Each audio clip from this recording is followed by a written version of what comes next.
Ray TV，大家新观众好吗？我是 Ray。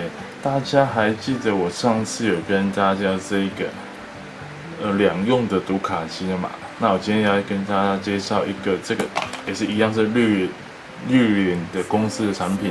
那这个东西呢，说实在的，其实我原本没有想要购买这个东西啦。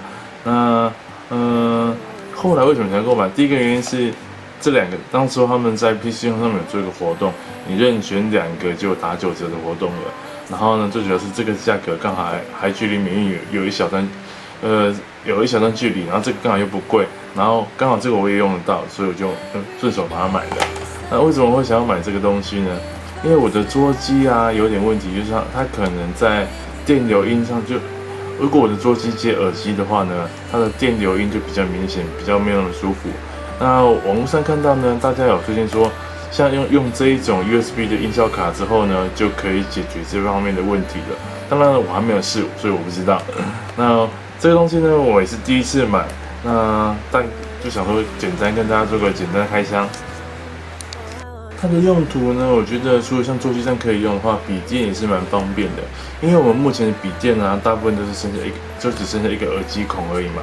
但如果你要接传统的那种3.5寸的麦克风的话呢，就比较困难一点点。应该讲是没有办法接啦。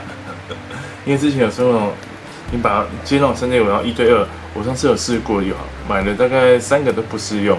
但是如果用这个 USB 的这个卡呢，它就可以用了哦。因为呢，它这边就有耳机跟麦克风连得通了。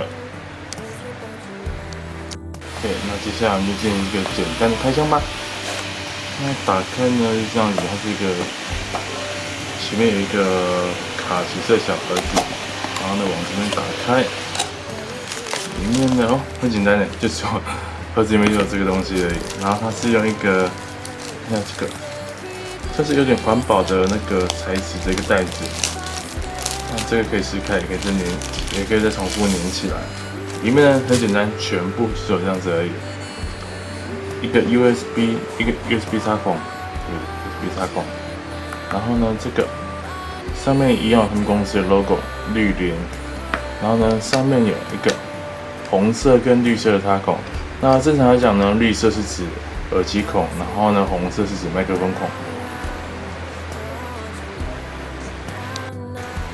那我之后呢，因为我现在桌机不在身边，然后我之后再测试一下，它这个东西呢，到底是不是像真的网络上讲的一样，用这个东西就可以克服一般桌机的一个电流杂音的一个现象啊？因为我觉得在用耳机那个对我耳朵比较不会那么舒服，那我想说用这个东西，希望是可以解决它这个问题。那我到时候再跟大家做个分享。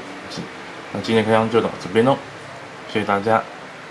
I just wanna love you, just wanna hold you, just wanna be with you till we grow old. Please tell me you'll stay.